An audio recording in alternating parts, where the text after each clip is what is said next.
శ్రీమాత్రే నమః. అమ్మతో ప్రయాణానికి స్వాగతం. అందరికీ అమ్మవారి ఆశీస్సులు ఉండాలని మనస్ఫూర్తిగా ఆ తల్లిని వేడుకుంటూ ఈరోజు జ్యేష్ఠ మాసపు ఆదివారం పరమ పవిత్రమైనటువంటి ఈ కథను భక్తి శ్రద్ధలతో ఆలకించండి. శ్రీకృష్ణుడు తన కుమారుడైనటువంటి సాంబుడికి దేవతల యొక్క ఉనికి, వారి యొక్క అస్తిత్వం గురించి ప్రబోధిస్తూ ప్రత్యక్ష దైవమైనటువంటి సూర్య భగవానుడి గురించి, అలాగే ఆయన దివ్య వైభవం గురించి ఈ విధంగా తెలియజేస్తాడు. కుమారా, సృష్టికి కన్నులాంటి వాడైనటువంటి ఈ సూర్యుడే ప్రత్యక్ష దైవం. ఆయన కన్నా అధికమైనటువంటి శాశ్వతమైనటువంటి దేవత మరొకరు లేరు. సూర్యుడి నుండే ఈ జగత్తంతా ఆవిర్భవిస్తుంది, ఆయనలోనే లయమైపోతుంది. కృతయుగం, త్రేతాయుగం లాంటి లక్షణాలున్నటువంటి కాలస్వరూపం ఈ సూర్య భగవానుడు. గ్రహాలు, నక్షత్రాలు, యోగాలు, కరణాలు, మేషాది ద్వాదశ రాశులు, ఆదిత్యులు, అష్టవసువులు, ఏకాదశ రుద్రులు, అశ్వినులు, వాయువు, అగ్ని, ఇంద్రుడు, బ్రహ్మ, ముల్లోకాలు, పర్వతాలు, వృక్షాలు, నదులు, సముద్రాలు, సకల ప్రాణి ప్రపంచం, ఇలా అన్నిటికీ కూడా కారణం సూర్యుడే. అలాగే సూర్యుడి ఇచ్చతోనే ఈ జగత్తు ఆవిర్భవించింది. ఆయన ఇచ్చతోనే ఇది స్థితిని పొందింది. ఆయన ఇచ్చతోనే ఈ సృష్టిలో ఉన్నటువంటి వస్తువులన్నీ తమ తమ కార్యాలను నిర్వర్తించగలుగుతున్నాయి. సూర్యుడి అనుగ్రహంతోనే లోకమంతా చైతన్యవంతంగా కనిపిస్తుంది. ఆయన ఉదయంతో సృష్టి అంతా కూడా వికసిస్తుంది. సూర్యుడి కన్నా గొప్పవాడు లేడు, భవిష్యత్తులో ఉండబోడు. వేదాలన్నింటిలోనూ సూర్యుడే పరమాత్మగా కీర్తించబడ్డాడు. ఇతిహాస పురాణాలలో ఆయన అంతరాత్మగా ప్రశంసించబడ్డాడు. సూర్య భగవానుడు చాలా చక్కగా ఉంటాడు, అలాగే బాహ్యంగా కనిపిస్తాడు. ఇలా సర్వాన్ని వహించేటటువంటి సూర్యుడు సృష్టిలో ఉన్నటువంటి ప్రాణులందరికీ ప్రేరణ కలిగిస్తాడు. ఈ చరాచర భూతాలలో ఆయన ప్రసరించినటువంటి వస్తువు లేదు. అటువంటి సూర్యుడి దివ్య వైభవాన్ని వర్ణించడానికి వేదాలకు కానీ వేదవేత్తలకు కానీ 100 సంవత్సరాలైనా సాధ్యం కాదు. అందుకే అతను గుణాకరుడు, దివాకరుడు అంటూ ప్రసిద్ధి చెందాడు అని శ్రీకృష్ణుడు తన కుమారుడైనటువంటి సాంబుడికి సూర్యుని యొక్క ప్రసక్తి గురించి తెలియజేస్తాడు. అసలు సాంబుడికి శ్రీకృష్ణుడు సూర్య భగవానుడి గురించి ఏ విధంగా తెలియజేశాడు, ఎందుకు తెలియజేయవలసినటువంటి పరిస్థితి వచ్చిందో తెలుసుకుందాం. పూర్వం ఒకానొక సందర్భంలో శ్రీకృష్ణుడికి జాంబవతికి జన్మించినటువంటి సాంబుడు తన తండ్రి అయినటువంటి శ్రీకృష్ణుడి చేత కుష్ఠవ్యాధిగ్రస్తుడుగా శపింపబడతాడు. శాపం ద్వారా తనకు సంక్రమించినటువంటి వ్యాధిని పోగొట్టుకోవడానికై చంద్రభాగా నదీ తీరానికి వెళ్ళి సూర్య భగవానుడి గురించి కఠోరమైనటువంటి తపస్సు చేస్తాడు. సాంబుడి తపస్సు సూర్య భగవానుడికి సంతోషాన్ని కలిగిస్తుంది. వెంటనే ప్రత్యక్షమై ఏదైనా వరం కోరుకోమని అడుగుతాడు సూర్య భగవానుడు. అందుకు సాంబుడు ఆయనకు భక్తిగా నమస్కరించి తనకు వచ్చినటువంటి కుష్ఠవ్యాధి గురించి చెప్పి అది నశించి తిరిగి పూర్వరూపం రావాలని ప్రార్థిస్తాడు. సాంబుడి కోరికను మన్నించినటువంటి సూర్య భగవానుడు తదాస్తు అంటూ పలుకుతాడు. వెంటనే సాంబుడికి కుష్ఠవ్యాధి సమూలంగా తొలగిపోయి తిరిగి పూర్వరూపం సిద్ధిస్తుంది. తనకు దివ్య వరాన్ని ప్రసాదించినటువంటి సూర్యుణ్ణి కృతజ్ఞతాపూర్వకంగా ఎంతో భక్తిగా, ఓ సూర్యదేవా, నీవు సకల జీవులను దయతో రక్షిస్తావు. బొల్లి మచ్చలున్న వారిని, కుష్ఠవ్యాధితో పీడించబడే వారిని, గుడ్డి, చెవిటి, కుంటివారిని కూడా నువ్వే కాపాడుతావు. అలాంటి దయామయుడైనటువంటి నీకు నా నమస్కారం అంటూ ప్రార్థిస్తాడు. ఆ విధంగా సూర్యుణ్ణు ఎన్నో నామాలతో కీర్తించినటువంటి సాంబుడు తిరిగి తన రాజ్యానికి వెళ్ళిపోతాడు. ఇక ఆనాటి నుండి తనకు సుందర రూపాన్ని ప్రసాదించినటువంటి సూర్యుణ్ణి ప్రతినిత్యము కూడా ఆరాధించసాగుతాడు. ఒకనాటి రాత్రి సూర్య భగవానుడు సాంబుడి కలలోకి వచ్చి, సాంబా, ఇప్పుడు నీకొక దివ్య స్తోత్రాన్ని చెబుతాను. ఇక నుండి దాన్నే శ్రద్ధగా పఠించు. దీనివల్ల నీకు సకల శుభాలు కలుగుతాయంటూ తన స్తోత్రాన్ని తానే ప్రవచిస్తాడు. తరువాత సాంబా, మంగళకరమైనవి, నాకు అత్యంత ప్రీతికరమైనవి అయినటువంటి 21 నామాల గురించి చెబుతాను విను. వైకర్తనుడు, వివస్వంతుడు, మార్తాండు, భాస్కరుడు, రవి, లోక ప్రకాశకుడు, శ్రీమంతుడు, లోకచక్షువు, గ్రహేశ్వరుడు, లోకసాక్షి, త్రిలోకేశుడు, కర్త, హర్త, తమిశ్రహుడు, తపనుడు, తాపనుడు, శుచి, సప్తాశ్వావాహనుడు, గభస్తిహరుడు, బ్రహ్మ, సర్వదేవ నమస్కృతుడు. ఈ 21 నామాలతో కూడినటువంటి స్తోత్రం నాకు ప్రీతిపాత్రమైనది. దీనిని కనుక ఎవరైతే పఠిస్తారో వారి యొక్క శరీరారోగ్యం, ధనవృద్ధి, కీర్తి ప్రతిష్టలు చక్కగా పెంపొందుతాయి. ముల్లోకాలలో ఇది గొప్ప స్తవరాజంగా పేరొందుతుంది. ఉదయ అస్తమాన సంధ్యలలో ఈ స్తోత్రంతో ఎవరైతే నన్ను స్తుతిస్తారో వారికి ఉన్నటువంటి పాపాలన్నీ కూడా నశించుకుపోతాయి. ఈ స్తోత్రమే మంత్రజపం, హోమం, సంధ్యోపాసన, పూజా మంత్రం, అర్ఘ్యమంత్రం, ధూపమంత్రం కూడా. అన్నం నివేదించేటప్పుడు నాకు అభిషేకం, అర్చన, ప్రదక్షిణ చేసేటప్పుడు ఈ స్తోత్ర మంత్రాన్నే పఠించాలి. ఎందుకంటే ఇదే సకల పాపహరం, శుభకరం అయినటువంటి గొప్ప స్తోత్రం కాబట్టి అంటూ ప్రబోధిస్తాడు సూర్యభగవానుడు. ఇక ఆనాటి నుండి సాంబుడు ఆనందంగా సూర్యభగవానుడిని పూజిస్తూ ఉండేవాడు. ఒకనాడు హనుమంతుడికి వేదాలు, శాస్త్రాలు నేర్చుకోవాలని కోరిక కలుగుతుంది. అయితే అలా అనుకున్నదే తడవుగా ఒకనాటి ఉదయం హనుమంతుడు కాలకృత్యాలు తీర్చుకొని సూర్యుడు ఉదయించే సమయానికి గగన మార్గాన ఎగిరి సూర్యుడి వద్దకు వెళ్ళి నమస్కారం చేస్తాడు. అప్పుడు సూర్యుడు సంతోషించి సంకల్ప సిద్ధిరస్తూ, ఏం నాయనా, ఏం పని మీద వచ్చావు అని అడుగుతాడు. అయ్యా, వేదశాస్త్రాలను నేర్చుకోవాలని వచ్చాను అంటాడు హనుమంతుడు. బాగానే ఉంది, కానీ నేను మేరు పర్వతం చుట్టూ అతి వేగంగా తిరుగుతూ ఉంటాను. మరి నా నుంచి శాస్త్రం నేర్చుకోవడం చాలా కష్టమవుతుందే అంటాడు సూర్యభగవానుడు. దానికి హనుమంతుడు, మహాత్మా, ఉదయ పర్వతం మీద ఒక కాలు, అస్తమాయ పర్వతం మీద ఒక కాలు పెట్టి మీ వద్ద చదువుకోమంటారా, లేదంటే మీకు ముందు నడుస్తూ చదువుకోమంటారా అంటూ సూర్యభగవానుడిని అడుగుతాడు. అందుకు సూర్యుడు ఆ మాటకు సంతోషించి, నాయనా, నీ వంటి వాడు సృష్టిలో మరెవ్వరూ లేరు. 2 కొండల మీద పాదాలు ఉంచి నిలబడు, దేవతలు నిన్ను చూసి ఆనందిస్తారు అని అంటాడు. వెంటనే హనుమంతుడు సూర్యుడికి ప్రదక్షిణ నమస్కారాలు చేసి తన శరీరాన్ని నక్షత్రాల కన్నా పైగా ఉండే విధంగా పెంచి అన్ని దిక్కులు ఆక్రమించి బ్రహ్మాండం నిండే విధంగా చేస్తాడు. ఆ అవతారం చూసి బ్రహ్మదేవుడితో సహా నివ్వెరబోతాడు. మునులు, దేవతలు హనుమంతుని చూసి నమస్కారాలు చేస్తారు. ఇక సూర్యుడు పొందినటువంటి అద్భుతమైతే అంతా ఇంతా కాదు. ఆయన హనుమంతునితో ప్రత్యక్ష రుద్రావతారుడివి అంటూ, నాకు కీర్తి కలిగించేందుకు మాత్రమే నా దగ్గరకు నువ్వు వచ్చావే, కానీ నేను నీకు నిజానికి ఏం ఉపదేశించగలను అని అంటాడు. అప్పుడు హనుమంతుడు వినయంగా, మహాత్మా, మీరు ఇలా అనవచ్చా? వేదాలకు మూలమైన వారివి. నన్ను శిష్యుడిగా చేసుకొని దయతో నాకు వేదత్రయం గురించి బోధించండి అంటూ తన మామూలు రూపాన్ని ధరించి సూర్యుడు ప్రధానిగా ఎదురుగా నిలబడతాడు. ఇక సూర్యుడు గడియకు 9,70,000 యోజనాల వేగంలో నడుస్తుంటాడు. అంతే వేగంతో హనుమంతుడు కూడా ఎగురుతూ సూర్యుడికి ఎదురుగా నిలబడి నేర్చుకోవాల్సిందంతా కూడా చక్కగా పురాణాల్లో ఉన్నదంతా నేర్చుకుంటాడు. చదువు పూర్తి కాగానే హనుమంతుడు సూర్యుడికి నమస్కారం చేసి సెలవు పుచ్చుకొని కిష్కిందకు వెళ్ళి అక్కడ జరిగినటువంటి సంగతులన్నీ కూడా చెబుతాడు. ఈ విధంగా హనుమంతుడు సూర్య భగవానుడి వద్ద అన్ని శాస్త్రాలను, పురాణాలను చక్కగా నేర్చుకుని వెళతాడు. ఇక గొడుగు చెప్పుల గురించి మహాభారతంలో ఒక ఆసక్తికరమైనటువంటి కథ ఉంది. అదేమిటంటే, కురుక్షేత్ర సంగ్రామం ముగిసిన తరువాత భీష్ముడు ఉత్తరాయణం కోసం ఎదురు చూస్తూ అంపశయ్య మీదే నిరీక్షిస్తూ ఉంటాడు. ఈ సమయంలో ధర్మరాజు భీష్ముని చెంతకు చేరి తన యొక్క ధర్మ సందేహాలను నివృత్తి చేసుకుంటూ ఉంటాడు. ఆ సందర్భంలోనే భీష్ముడు గొడుగులు, చెప్పులు ఏర్పడినటువంటి సంగతి గురించి చెప్పుకొస్తాడు. పూర్వం భృగువంశంలో జమదగ్ని అనే తపస్సంపన్నుడు ఉండేవాడు. ఆయన భార్య పేరు రేణుకాదేవి. జమదగ్ని ఒకనాడు తన భార్యతో కలిసి ఆరుబయట విలువిద్యను అభ్యసిస్తూ ఉంటాడు. ఆయనకు ఎప్పటికప్పుడు బాణాలను అందిస్తానంటూ రేణుకాదేవి ఆయనకు సహాయంగా నిలుచుంటుంది.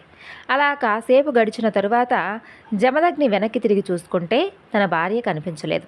తర్వాత నిదానంగా అడుగులో అడుగు వేసుకుంటూ అలా వచ్చినటువంటి రేణుకాదేవిని చూసి ఆమె ఆలస్యానికి గల కారణం అడుగుతాడు. సూర్యుడు తాపానికి తాళలేక తాను ఒక చెట్టు నీడలో నిలబడిపోయానని చెప్పుకొస్తుంది రేణుకాదేవి. అంతే, జమదగ్నికి విపరీతమైనటువంటి కోపం వచ్చేస్తుంది. తన భార్యకు తాపం కలిగించినటువంటి ఆ సూర్యుడి యొక్క వేడిని అడ్డుకోవాలనిపిస్తుంది. వెంటనే తన బాణాలతో ఆ సూర్యుడినే కప్పిపారేసేందుకై సిద్ధపడిపోతాడు. ఆ ప్రమాదాన్ని గ్రహించినటువంటి సూర్యభగవానుడు వెంటనే ఒక బ్రాహ్మణుడి రూపంలో జమదగ్ని చెంతకు చేరుకుంటాడు. మునివర్య, మీలాంటి జ్ఞానులు ఆ సూర్యుని మీద కోపగించుకోవడం సమంజసమేనా ఆ సూర్యుని తాపం వల్లే కదా నీరు ఆవిరై తిరిగి వర్షంగా కురుస్తుంది. ఆయన శక్తి కారణంగానే కదా చెట్టు చేమ బ్రతుకుతున్నాయి. అసలు ఆయనే లేకుండా ఈ జీవం మనుగడ సాగించడం అసాధ్యం కదా అంటూ జమదగ్నిని శాంతింపచేసేటటువంటి ప్రయత్నం చేస్తాడు. అయితే ఆ బ్రాహ్మణ రూపంలో ఉన్నటువంటి సూర్య భగవానుడు ఎంతగా నచ్చచెప్పినప్పటికీ జమదగ్ని శాంతించకపోవడంతో చివరికి సూర్యుడు తన యొక్క నిజరూపంతో దర్శనమిస్తాడు. ఓ బ్రహ్మర్షి, నా వలన ఏదైనా కానీ అపరాధం జరిగి ఉంటే క్షమించండి. అంతేకాని నీ కోపంతో నా వెలుగును అడ్డుకొని ఈ లోకాన్ని అంధకారంలో ముంచెత్తకు అంటూ వేడుకుంటాడు. సాక్షాత్తు ఆ సూర్యభగవానుడే క్షమించమంటూ కోరడంతో జమదగ్ని మనసు కరిగిపోతుంది. సూర్యుడు కూడా తన వలన కలుగుతున్నటువంటి తాపానికి కాస్త ఉపశమనంగా గొడుగు చెప్పులను సృష్టించి జమదగ్ని దంపతులకు కానుకగా ఇస్తాడు. అలా గొడుగు చెప్పులను ధరించడం, వాటిని దానం ఇవ్వడం మొదలైనవి అప్పటి నుండే మొదలైందని మన పెద్దల నమ్మకం. ఒకప్పుడు కాశీ నగరంలో ఒక వృద్ధుడు సూర్య భగవానుడి కోసమై తపస్సు చేస్తాడు. అలా తపస్సు చేయగా ఆదిత్యుడు అతని తపస్సుకు మెచ్చి అక్కడ ప్రత్యక్షమై ఆ వృద్ధుణ్ణి ఏదైనా వరం కోరుకోమని అడుగుతాడు. అప్పుడు ఆ వృద్ధుడు, నేను తాపసిగా ఉండాలి అని అనుకుంటున్నాను, అందుకు కావలసినటువంటి శక్తిని ప్రసాదించవలసింది అంటూ కోరతాడు. అందుకు ప్రసన్నుడైనటువంటి ఆదిత్యుడు ఆ వృద్ధుడకు శక్తినిస్తాడు. తర్వాత వృద్ధుని కటాక్షించినటువంటి ప్రదేశంలో ఆదిత్యుడు వృద్ధాదిత్యునిగా పూజింపబడుతూ ఉన్నాడు. వృద్ధాత్యుడిని పూజించుకున్న వారికి ఆదిత్యుడు శక్తిని ప్రసాదిస్తాడని కాశీఖండంలో వివరించబడింది. ఇప్పుడు ధ్రువ చరిత్ర గురించి తెలుసుకుందాం. పూర్వం ఉత్తానపాదుడు అనే ఒక రాజు ఉండేవాడు. అతను మంచి పరిపాలన చేసేవాడు. దేవతల ప్రీతికై యజ్ఞాలు యాగాలు చేసేవాడు. ఈయన యశస్సు దిగంతాలకు వ్యాపించింది. ఇతనికి సురుచి, సునీతి అని ఇద్దరు భార్యలు ఉన్నారు. సురుచి కుమారుడు ఉత్తముడు, సునీతి పుత్రుడు ధ్రువుడు. ఇతనికి 5 సంవత్సరాల వయసు. ఇద్దరు పిల్లలు విద్యా వివేకాలు, రూపం, సౌందర్యం కలవారు. ఒకనాడు ఉద్దానపాతుడు సభలో తన తొడపై ఉత్తముణ్ణి కూర్చోబెట్టుకుని ముచ్చట్లాడుతూ ఉంటాడు. అది చూసినటువంటి ధ్రువుడు తండ్రి వద్దకు వెళ్ళి చెయ్యి చాపుతాడు. ఆయన పక్కన కూర్చోవాలని అడుగుతాడు. అది చూసినటువంటి సురుచి, ఈ సింహాసనం ఎక్కడానికి అర్హత నా కొడుకు మాత్రమే ఉంది, నీకు లేదు అంటూ అతను చెయ్యి పట్టుకుని వెనక్కిలాగి ధ్రువుడు వీపుపై కొడుతుంది. ధ్రువుడు ఏడుస్తూ పెద్ద తల్లి చేసినటువంటి పని తండ్రి పట్టించుకోకుండా ఉండడం ఏడుస్తూ వెళ్ళి తల్లికి చెబుతాడు. ఇక సునీతి పైటి చెంగుతో ధ్రువుని యొక్క కన్నీరు తుడిచి తన కన్నీరు అరచేతితో తుడుచుకుని ఇలా అంటుంది, ధ్రువ, మీ పెద్ద తల్లి రాజు మొదటి భార్య కాబట్టి ఆమె కుమారుడికే మన్నన కలుగుతుంది. మనం దురదృష్టవంతులం, మనకు రాజుగారి మన్నన కలగదు. ఉత్తముడు పెద్దవాడై రాజైతే నీవు అతను చెప్పిన విధంగా చేయాల్సిందే అంటూ కంటినీరు పెడుతూ అలా కన్నీరు పెడుతూ ఉన్నటువంటి తల్లిని తన తల్లి కళ్ళను తన చిట్టి చేతులతో తుడిచి, అమ్మా, అన్న రాజై రాత్యం మేలని, ఈ రాజుకు సిరి సంపదలు రాత్యం ఇచ్చినవాడు మనకివ్వడా? ఇదిగో నా మాట విను. ఈ రాజభోగాలు క్షణికాలు, ఈ ఐశ్వర్యం నాకొద్దు. దేవతలకు పైనుండే సూర్యచంద్రులు ఉన్నంతకాలం నేను ఉండాలని సంకల్పించుకుంటున్నాను. నేను తపస్సు చేసుకుంటానంటూ తల్లికి చెప్పి నగరం విడిచి అడవిలో కృష్ణాజనం పైన కూర్చొని సప్తఋషులను చూసి నమస్కారం చేస్తాడు. వారు ధ్రువుణ్ణి చూసి, నీ పేరేమిటి, ఎక్కడి నుండి వస్తున్నావు, ఇలా ఒంటరిగా ఎందుకు వచ్చావు అని అడుగుతారు. నేను రాజైనటువంటి ఉత్తానపాదుడి కొడుకును, నా పేరు ధ్రువుడు, తపస్సు చేయడానికి వచ్చాను. నా పూర్వజన్మ సుకృతం వలన నాకు మీ దర్శనం అయిందని చెబుతాడు. రాజకుమారుడివై రాజభోగాలు విడిచి తపస్సు చేయాలని వచ్చావా? నీకు అనారోగ్య లక్షణాలు కూడా ఏమీ కనిపించడం లేదు, పైగా పసిపిల్లవాళ్ళలా ఉన్నావు. ఇలా 5 సంవత్సరాల వయసులో తల్లిదండ్రులు ఉండి ఇలా రావడం మంచిది కాదు నాయనా, ఇంటికి వెళ్ళమంటూ చెబుతారు. అప్పుడు తన సవతి తల్లి మాటలు, తండ్రి ఉపేక్ష, తల్లి విచారం, తన ప్రతిజ్ఞను అంతా కూడా చెప్పి, దయచేసి నా సంకల్పం నెరవేరేలా నన్ను దీవించి నాకు సహాయం చేయండి, నేనైతే వెనక్కు వెళ్ళనని అడుగుతాడు. విద్యలలో బాణానికి భయపడిన బాలుడు సవతి తల్లి మాటలకు బాధపడటం విని, రాకుమారా, శ్రీహరిని ఉపాసించు, మీ పూర్వీకులు ఆయన్ను భజించి కృతార్థులయ్యారు, మేము కూడా ఆయన ఉపాసించి మునీశ్వరులమయ్యాం, నీవు శ్రీహరిని ఆరాధించు అంటూ ద్వాదశాక్షరి మంత్రాన్ని ఉపదేశించి తపస్సు చేసేటటువంటి పద్ధతి గురించి చెప్పి అతన్ని ఆశీర్వదించి ఆ మునీశ్వరులు వెళ్ళిపోతారు. ఇక ఆ తరువాత ధ్రువుడు అక్కడి నుండి చక్కగా యమునా నది తీరానికి చేరుకొని అక్కడ మధువనానికి వెళ్ళి యమునలో స్నానం చేసి మునులు చెప్పిన విధంగా నారాయణుడిపై మనసును లగ్నం చేసి మంత్రం జపిస్తూ ఆ విధంగా నిశ్చలంగా దీక్షలో మునిగిపోయి ఉంటాడు. ఒక పాదం భూమిపై మోపి చేతులు పైకెత్తి నమస్కారం భంగిమలో నిలబడి ఉగ్ర తపస్సు చేస్తూ ఉండగా భూమి ఆ బాలుడు యొక్క పాదం బరువుకు నేలలో కుంగిపోతుంది. ఆ విధమైనటువంటి ధ్రువుని యొక్క తన చర్యతో భూతకోటికి సహించరానిదవుతుంది. ఆ దశలో ఇంద్రుడు విఘ్నం కలిగించడానికై భూత ప్రేత పిశాచ గణాలను పంపించి తపస్సును ధ్వంసం చేసే ఏర్పాట్లు చేస్తాడు. యమదేవతలు, రాక్షసులు అలా వివిధ క్రూర జంతువుల్లాగా మారి ధ్రువుని చుట్టూ కూడా తిరుగుతూ ఉంటాయి.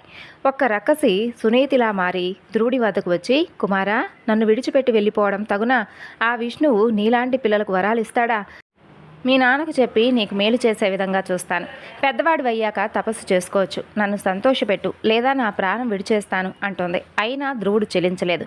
ఇంకా కుటిల మార్గాల్లో ధ్రువుడిని ఆపే ప్రయత్నం చేయకూడదనుకొని ఇంద్రుడు వెళ్ళి నారాయణుని కలుస్తాడు. లోకేశ్వర, ఉత్తానపాతుడి కొడుకు తన సవతి తల్లి మాటలకు బాధపడి మీకోసం భయంకరమైనటువంటి తపస్సు చేస్తున్నాడు. అది ఆపే ప్రయత్నం కూడా చేశాను, ఫలించలేదు. నిన్ను మెప్పించి నా స్థానం కోరుకుంటాడో, ఏ దిక్పాలకుల స్థానం కోరుకుంటాడో ఆలోచించు అని అంటాడు. అప్పుడు శ్రీహరి చిరునవ్వు నవ్వి, ఇంద్ర, భయపడవద్దు. ఆ బాలుడి కోరిక నాకు తెలుసు. అది నెరవేర్చి తపస్సు ఆపివేయిస్తాను అంటూ ఇంద్రుని పంపించి ధ్రువుడి వద్దకు వెళతాడు నారాయణుడు. కుమారా, ధ్రువ, నీ తపస్సుకు మెచ్చి నీ ముందు నిలిచాను, వరం కోరుకో అంటాడు. ధ్రువుడు ఆనందంగా కళ్ళు తెరిచి నారాయణ్ణి చూసి సాష్టాంగ నమస్కారం చేసి గద్గదమైనటువంటి స్వరంతో, స్వామి, నీ దివ్య రూపం చూసి మైమర్చాను, వాక్కు కూడా రావడం లేదు అని అంటాడు. హరి తన చెయ్యి ధ్రువుని తల మీద ఉంచుతాడు. ధ్రువుడు స్వామిని అనేక విధాలుగా స్తుతిస్తాడు. నీ వల్లే వాక్కు పొంది నిన్నే స్తుతి చేశాను అంటాడు ధ్రువుడు. స్వామి సంతోషించి, నా దర్శనం వృధా కాదు, వరం కోరుకో అంటాడు. మీరు అన్ని ప్రాణుల్లో ఉంటారు కదా, మీకు నా మనసులో ఏముందో తెలియదా? అయినా మీ ఆజ్ఞ ప్రకారం నా కోరిక మనవి చేస్తున్నాను. ఒకనాడు నా తండ్రి కొలువులో ఉన్నప్పుడు నేను నా తండ్రి ఆసనంపై చెయ్యేశాను. దానికి నా సవతి తల్లి నాకు అర్హత లేదంది. నేను బాధపడి మీ వల్ల ఉన్నతమైనటువంటి మార్గం కనిపిస్తుందని దీక్ష పూని ఇలా చేశాను. నా దీక్ష సఫలం పొందాలని వరం ఇవ్వండి అంటాడు. అప్పుడు శ్రీహరి, రాకుమారా, పూర్వజన్మలో నీవు బ్రాహ్మణుడు, వేదశాస్త్రాలు చదివి తల్లిదండ్రులను సేవిస్తూ నాయందే మనసు ఉంచావు. అలాంటి నువ్వు రాజమిత్రుడవై అలాంటి వైభవం కోరి రాకుమారుడుగా పుట్టావు. బాలుడైన ఎనలేనటువంటి భక్తితో తపస్సు చేసి ఎనలేనటువంటి పుణ్యాన్ని సంపాదించావు. దేవతలకు, నక్షత్రాలకు, గ్రహాలకు పైన ధ్రువమండలం ఉంది. అది నీకిచ్చేస్తాను. ఆ దివ్యపదంలో నీ తల్లితో నక్షత్రం రూపంలో కల్పాంతం వరకు ఉండు. ఆ తరువాత మోక్షం ఇస్తానంటూ అంతర్ధానమవుతాడు శ్రీహరి. ఆ సమయమునందు సుర, నర, కిన్నెర, సిద్ధ సాధువులు స్తుతిస్తూ ఉండగా తల్లితో కలిసి దివ్యమైనటువంటి విమానం ఎక్కి ధ్రువుడు పై స్థానానికి చేరుకుంటాడు. ముందు సూర్యమండలం, తరువాత చంద్ర, నక్షత్రం, బుధ, అంగారక, శుక్ర, బృహస్పతి, శనేశ్వర మండలాలకు వెళ్ళి వారి మన్ననలను పొంది సప్తర్షి మండలం దర్శించుకున్న తరువాత వారి ఆశీస్సులు కూడా పొంది ధ్రువ స్థానాన్ని చేరి అక్కడ నేటికి కూడా సకల జనులకు ఆదర్శనీయుడై విరాజిల్లుతూ ఉన్నాడు ధ్రువుడు. ఈ ధ్రువ చరిత్ర చదివినవారు, విన్నవారు, వినిపించినవారు యశస్సును పొంది సకుటుంబ సమేతంగా సుస్థిర నివాసులై శ్రీమంతులై రాణిస్తారని సాక్షాత్తు ఆ యొక్క శ్రీ మహావిష్ణువే వరాన్నిచ్చాడు. ఈరోజు ఈ వివరణను ఇంతటితో ముగిస్తున్నాను. మరొక చక్కని వివరణతో మరలా కలుసుకుందాం. అంతవరకు నమస్కారం. సర్వం శ్రీ లలితార్పణమస్తు. స్వస్తి.